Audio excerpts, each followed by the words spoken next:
पवित्र ग्रंथ के रूप में माना जाता रहा है और इसके प्रति संत तुलसीदास जी के प्रति कृतज्ञता ज्ञापित करता रहा है। शर्म आनी चाहिए उन लोगों को जो मानस पे प्रश्न उठा रहे हैं। यह वह ग्रंथ है जिसने गुलामी के कालखंड में भारत को एक नई दिशा दी थी जी। रामलीलाओं के माध्यम से मंचों पर हम किसी एक अंश को लेकर के टिप्पणी नहीं कर सकते जी, हमें समग्रता के साथ देखना होगा जी। आखिर उसी रामचरितमानस में जी निषाद राज की भी चर्चा है और सबरी की भी चर्चा है जी। आप उसके महत्व को इससे कैसे नकार सकते हैं? मैंने दरअसल इस मंच पर और इसलिए हम लोग इस बात को कहते हैं, देखिए हम कृतज्ञता ज्ञापित करते हैं महान संत तुलसीदास जी के प्रति जिन्होंने इस प्रकार का पवित्र ग्रंथ लोगों के मार्गदर्शन के लिए, उद्धार के लिए जी मध्यकाल में देश को दिया था। जी मैंने ये सवाल बस सर एक सेकंड इसलिए इस मंच पर पूछा क्योंकि अभी तक विपक्ष जो है वो आपको बुलडोजर बाबा कहकर घेरता था और अब ये रामचरितमानस विवाद को लेकर विपक्ष की तरफ से आपको रिलीजियस साइंटिस्ट कह के चुनौती दी जा रही है। इस वजह से ये पूरा मामला राजनीतिक बना दिया गया। इस वजह से मैं तो एक योगी हूं जी और विपक्ष के प्रश्नों का जवाब देने का सबसे अच्छा माध्यम विधानसभा होती है। विधानसभा में इसका जवाब देंगे, बहुत जोरदार तरीके से देंगे। योगी जी, मैं तो आपको बहुत करीब से देखता हूं। अभी आप पहले उत्तर प्रदेश करते थे, अब आप भारत को भी उसमें जोड़ने लगे हैं। भारत भी आपकी विजन से दूर नहीं है। तो एक बड़ी कोशिश जो कि विपक्षी दल ने, प्रमुख विपक्षी दल ने, कांग्रेस पार्टी की मैं बात कर रहा हूं, भारत जोड़ो यात्रा की बात कर रहा हूं, राहुल गांधी की बात कर रहा हूं, जो अब बोलते भी नजर आ रहे हैं और बोल जब बोल रहे हैं तो बात समझ में भी आ रही है, ऐसी भाषा बोल रहे हैं। कैसे आंकते हैं इस पूरे प्रयास को जिसमें वो इतना लंबा चले, साउथ से नॉर्थ, और अब कह रहे हैं कि पश्चिम से पूर्व की भी वो भारत यात्रा करने वाले हैं? तो रोका किसने है? हमने तो किसी ने रोका नहीं है जी। व्यक्ति के पास समय है तो अवश्य यात्रा करे। यात्रा तो भारत में प्राचीन काल से होती रही है। लोग यात्राएं करते रहे, बड़ी बड़ी यात्राएं करते रहे हैं, लेकिन किसी उद्देश्य विशेष को लेकर करते रहे हैं। उद्देश्य जब पवित्र होता है तो फलीभूत होती है यात्रा। जब किसी दुराग्रह से यात्रा होती है तो उसके दुष्परिणामों से यात्री को भुक्तभोगी होना होता है। तो एक दुराग्रह के साथ भारत को कमतर आंकने का, भारत को कमजोर करने का, विघटनकारी तत्वों को प्रश्रय देने का जिस यात्रा के बीज ही उस पर बोए जा रहे हों, कभी फलीभूत हो ही नहीं सकती। पर वो तो ये कोई फायदा नहीं, कभी नहीं होना है। योगी जी, एक सवाल और भी है। राहुल गांधी का जो आजकल एक नया लुक नजर आ रहा है, दाढ़ी वाड़ी उन्होंने बढ़ा ली है, भारत जोड़ो यात्रा के दौरान हमने देखा। जब से एक भगवाधारी मुख्यमंत्री बने, साधु संतों का ऐसा लगता है राजनीति में भी प्रभाव बढ़ा है। ये उसका आप इफेक्ट तो नहीं देखते हैं? नहीं, देखिए हमारी तो तीसरी पीढ़ी में मैं हूं जो राजनीति में हूं, और हम एक सामान्य सेवा भाव के साथ आए हैं, काम कर रहे हैं। उसमें संलिप्तता हमारी यानी बहुत न्यूनतम होती है। कोई दिक्कत नहीं भाई, व्यक्ति को कैसे रहना है उसको तय करना है। अब कोई नंगा ही जाना चाहता है तो कौन रोक सकता है उसको? पर वो तो जिनको अपनी परंपरा पर गौरव की अनुभूति ना होती हो, जो अपने का पैदाइशी एक्सीडेंटल मानते हो, तो उनसे किसी सार्थक निर्णय की, एक सार्थक बहस की चर्चा करना, मुझे लगता है कि 370 जाने के बाद योगी जी वो ये कह रहे हैं जम्मू कश्मीर में आप लोग पैदल उनकी तरह मार्च नहीं कर सकते हैं, जम्मू कश्मीर की जनता के बीच आप लोग चल नहीं सकते हैं। बीजेपी के नेता, देखिए बीजेपी ने पंचायत चुनाव वहां लड़ा है और अच्छा स्थान प्राप्त किया है। लोगों का रुझान बीजेपी के प्रति हुआ। दूसरा, हर एक कार्य हमारे लिए राजनीति को ध्यान में रख करके नहीं होता है। नेशनल इंटीग्रिटी, नेशन फर्स्ट, यह भारतीय जनता पार्टी की थ्योरी का हिस्सा है। राष्ट्र पहले और देश के लिए सब कुछ समर्पित है। भारतीय जनता पार्टी इस उद्देश्य से कार्य करती है और जनता जनार्दन का अपार स्नेह और समर्थन इस संबंध में प्रधानमंत्री मोदी जी को प्राप्त है। अच्छा योगी जी, आपकी इतनी डिमांड पूरे देश भर में प्रचार के लिए क्यों हो रही है आजकल?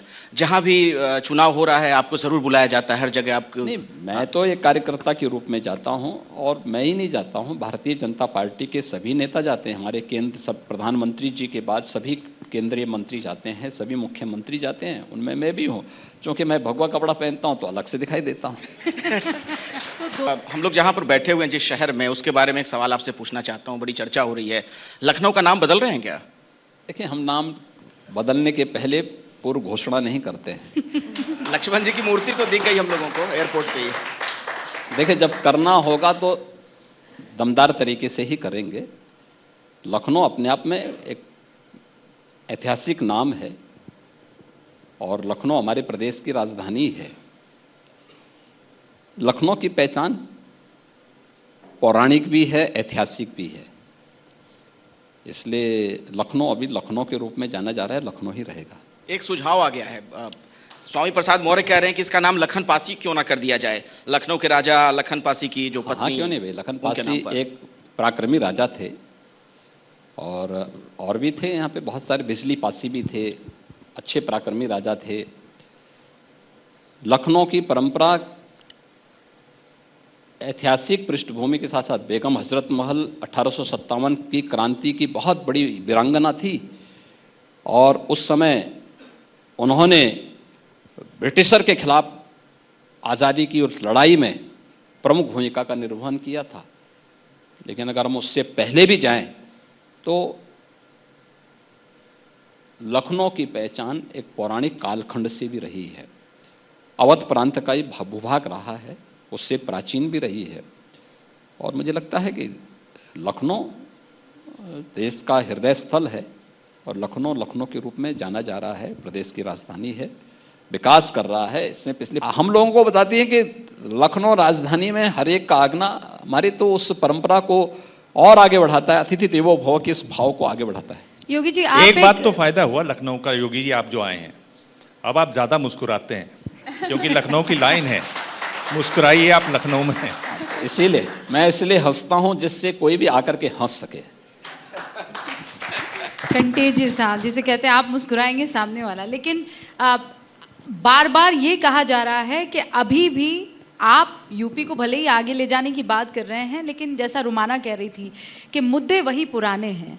मदनी साहब, महमूद मदनी साहब, अभी उन्होंने हाल ही में बयान दिया है, इस्लाम का जिक्र छेड़ा है। उन्होंने कहा सबसे प्राचीनतम अगर कोई धर्म है तो इस्लाम है, उसकी पैदाइश जो है यहीं हुई है, इस पर बहस ही नहीं होनी चाहिए। आपकी क्या राय है? देखिए,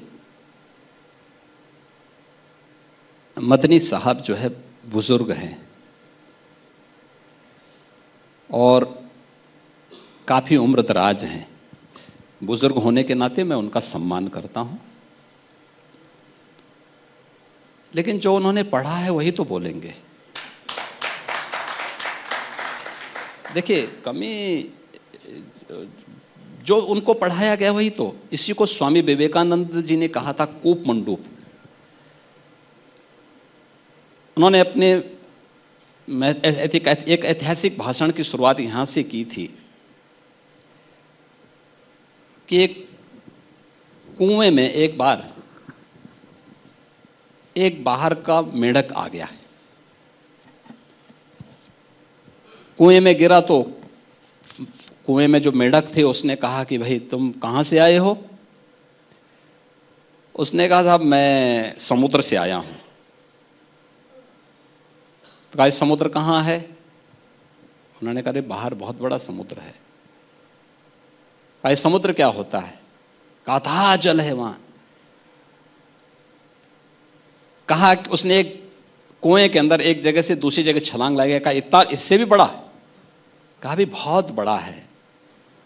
तो उसी में वो झगड़ पड़ा, कहा कि भाई तुम झूठ बोलते हो। तो जिसने दुनिया देखी ही नहीं है वो तो यही बोलेगा। उंगली में जिनको हम गिन सकते हैं कितने दिन का है इनका इतिहास, वे हमें प्राचीनता के बारे में बताएंगे, पौराणिकता के बारे में बताएंगे। ये तो सूर्य को दीप दिखाने जैसा है। लेकिन बोल दिया तो उन्होंने बोल दिया। इसको बहुत गंभीरता से भी नहीं लेना चाहिए। योगी जी एक मुझे बयान- लगता है कि ये चीजें प्रवाह के साथ लोगों को अभिव्यक्ति की स्वतंत्रता का हिस्सा बनने देना चाहिए। ठीक है। एक अलग अंदाज है योगी जी, आपने वो रामचरितमानस पर भी कहा चलने दीजिए, मैं नहीं टिप्पणी करूंगा, इस पर भी आपने कहा प्रवाह में बह रहा है। आप अब इन मुद्दों पर ना बोलना पसंद करते ना बोलना पसंद नहीं करना, मैं उस पर कुछ कार्य करना चाहता हूं। एक ये इशारा बहुत तगड़ा है। नहीं, मैंने योगी जी, कहा ना, क्या क्या क्या कार्य हम करना उस पे चाहते हैं? कार्य कर रहे हैं। हम उस बुद्धि को सोच रहे हैं कि उस बुद्धि को विकास के रास्ते पर कैसे लेकर के जाएं, जो आज भी अपनी उससे हट करके नहीं आगे बढ़ना चाहते हैं। और इसलिए हमने कहा ना, उस पर हम कार्य कर रहे हैं, होमवर्क हमारा होने दीजिए। बिल्कुल, कहेंगे नहीं, करके दिखाएंगे। कुछ चल रहा है योगी जी के मन में, लेकिन